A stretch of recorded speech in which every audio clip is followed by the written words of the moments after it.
Donnie and Dolly, the team is supported by ableauctions.ca. Closing your business? We can help. And King of Floors, your vinyl, laminate, and engineered flooring superstore. Okay. Leafs beat the Canucks 4-1. Much of the talk centered around Edler versus Simmonds. What'd you make of that fight, Jeff?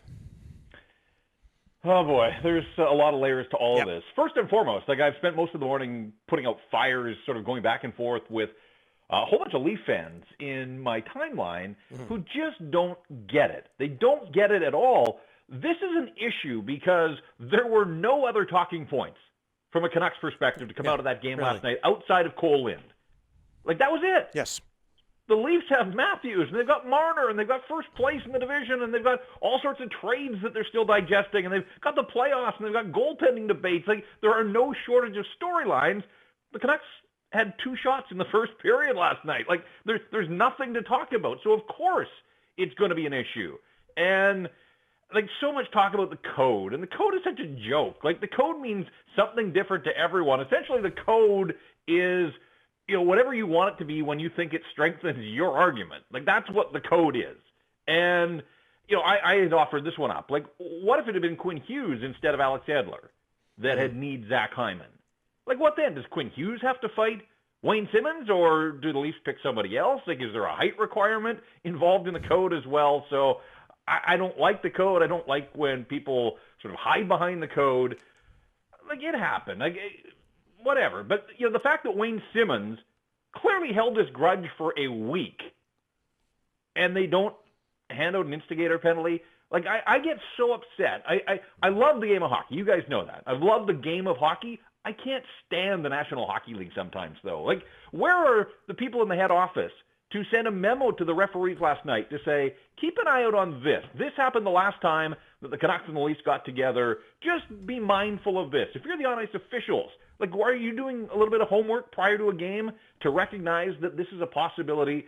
And then, as I say, like, Wayne Simmonds holds this grudge for a week and exacts revenge on Edler, and there's no instigator in all of that. Like, it's crazy to me, and it's just another example of the NHL and it's on and off ice officials just burying their heads in the sand. Like, it drives me nuts that way. So, I get all the talking points. I do. I heard you guys earlier, and I totally agree. Like, Zach McEwen is playing his way out of the National Hockey League right now.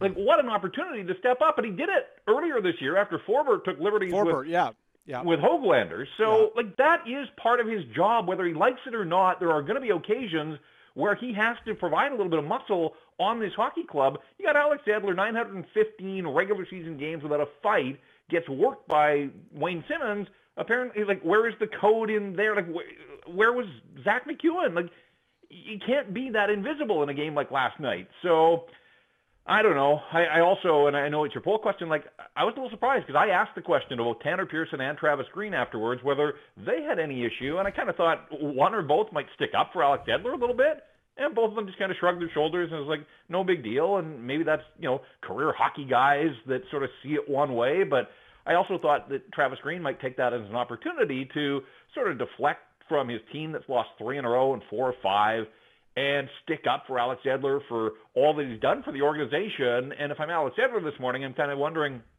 like, nobody had my back on the ice, nobody had my back off the ice. Like, what's going on? Are they just going to go quietly here over these final 12 games? Like, there's still a fair bit of hockey to be played, whether you like it or not. There are 12 games left on the schedule. They can't just go meekly into each and every one of them and just kind of play out the string. So, yeah, there were a few sort of red flags for me from the Canucks' perspective last night, just on the lack of response and the lack of sticking up for a guy that, has been one of the all-time career Canucks. Yeah, I'm with you, and I miss and I know I said it before, Gino Ojic, it would have been nice to see his reaction. But you know what? This is this year's team, Jeff. It is what it is. Cole Lind, got to get your thoughts. I thought he looked good, 17 minutes. Travis showed a lot of confidence in him last night.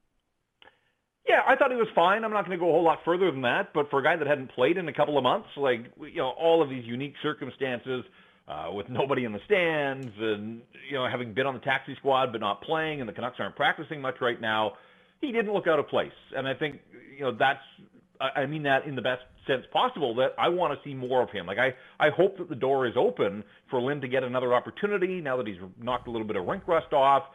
Tyler Mott's status is unclear, so that may open the door for Lynn to get another chance as early as tomorrow night.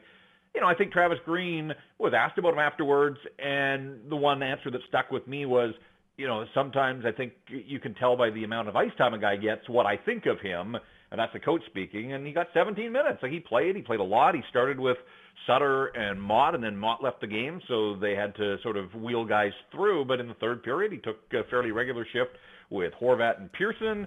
I thought his second period was his best period, where he was able to create some things. That line drew a penalty on a pretty good sequence where they were buzzing around the Toronto zone. So, again, I haven't been out of game action at any level for almost 2 months and coming off a broken nose.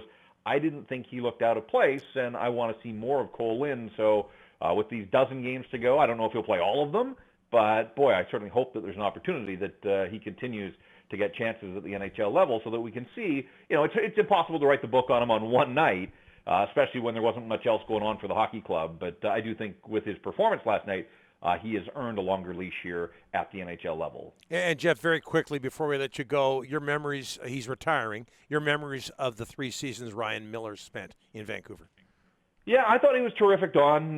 When you look back, the team didn't have a whole lot there. They were kind of, that first season they made the playoffs, but after that, basically throwaway years, and he gave them a chance. They were the weaker team on the ice most nights that he was in there, but he gave his team an opportunity to win, and that's what you want from a goaltender. And off the ice, just a really smart, articulate, thoughtful guy, kind of different in the sense that, he actually took a second to think about your questions and process them before he spat out hockey cliches. So 18 years for a 5th-round draft choice. He has outkicked his coverage from what was expected from a guy that was taken in the 5th round the same year that the Sedins were drafted way back when in 1999. So salute to Ryan Miller. He was a terrific player, and I hope he has a few more wins here before he's done. All our guests on Friday, sponsored by Langley Chrysler. J-Pat, have a great weekend. Thanks for this. All right. I'm going to go back to fighting on Twitter with Toronto people now. Good. These Toronto fans. It's not. The Toronto. This is what Twitter does. The fan bases, they start, there's interaction. But the Canuck fans take so much heat for being oversensitive, and sure, maybe they are. They're fans. There's a lot of emotion involved. This text, Donnie, the Broad Street Bullies, Leafs have one tough guy, and you wishing the Leafs out in the first round. You're falling quick in my books. Grow up. Wow. All I said, and that's unsigned. All I said was that they come across like this modern, progressive organization. We're into analytics, and Kyle Dubas is the whiz kid. Yeah, last night they looked like the 74-75 Flyers, except they're not going to win the Stanley Cup. Not even close. First round, out. But the reason they got Simmonds is because they were getting hammered for being too soft, Donnie. That's why they got Simmonds. That's not the issue. I get why they got him. Well, but don't go and tell me that you're this great progressive organization when you're doing stuff that was big in the 70s. And here's another one for you, folks. Jeff Paterson really disappointed that nobody went after Simmonds last night. The Vancouver Canucks had Ryan Reeves in Vancouver on July 1st for an interview. Mm-hmm. Okay? Ryan Reeves was pretty close to being a Canuck 3 years ago. Didn't happen. He went back to Vegas. Just imagine if Ryan Reeves was in the Canucks lineup last night.